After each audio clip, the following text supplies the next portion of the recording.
ఈరోజు ముఖ్యమంత్రిని చూస్తే ఎట్లుందంటే మీ పొలం మీదే కదా, ఆ పొలం ఇచ్చింది మీ తాత ముత్తాతలు అవునా కాదా? దానిపైన బొమ్మ ఎవరిది బొమ్మ? ఏమైనా మీ తాత తరపున బంధువా, మీ అమ్మమ్మ తరపున బంధువా? ఆయన బొమ్మ ఏంటి? మీకు రోషం లేదా అని మిమ్మల్ని అడుగుతున్నా. భూమి నీది, బొమ్మ అయింది. బొమ్మల పిచ్చోడు. కడాన ఇంకోటి చూడండి, మీ భూమి నెమ్మల రాళ్ళు వేసాడా రాళ్ళు అవి కూడా కొన్ని మార్చేశాడు.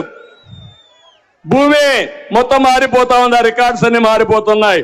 దానిపైన బొమ్మ ఎవరిది తమ్ముళ్ళు? ఎవరిది బొమ్మ? ఇది న్యాయమా అని మిమ్మల్ని అడుగుతున్నా. నాకైతే ఆశ్చర్యం వేస్తుంది. ఇది ఎక్కడ రంగుల పిచ్చోడో నాకైతే అర్థం కాల. ఏంటి రంగుల ఆటలు? ఇంకో పక్క అన్నిటికంటే ప్రమాదం, కొత్త చట్టాన్ని ఒకదాన్ని తీసుకొచ్చాడు. ఆ చట్ట ప్రకారం ఎంఆర్ఓకి అధికారాలు లేవు, ఆర్డీఓకి అధికారం లేదు. ఆయన ఎవరినో ఒకటి పంపిస్తాడంట, వాడి దగ్గర మీ రికార్డు భూమి ఉంటుందంట. ఆయన మార్చేస్తే మీరు నేరుగా ఆయనకి సరెండర్ అయిపోవాలి, హైకోర్టు కన్నా పోవాలి.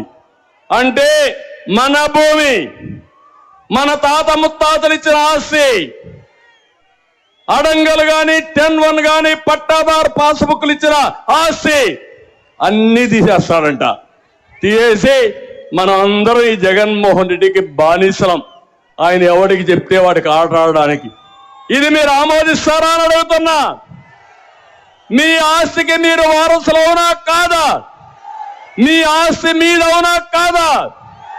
అలాంటిది ఈరోజు మీ ఆస్తి కూడా రికార్డులన్నీ తారుమారు చేసేసి వీళ్ళు అమ్ముకోవాలని ప్రయత్నం చేస్తున్నారంటే వీళ్ళని ఏమనాలి నాకైతే అర్థం కాలేదు.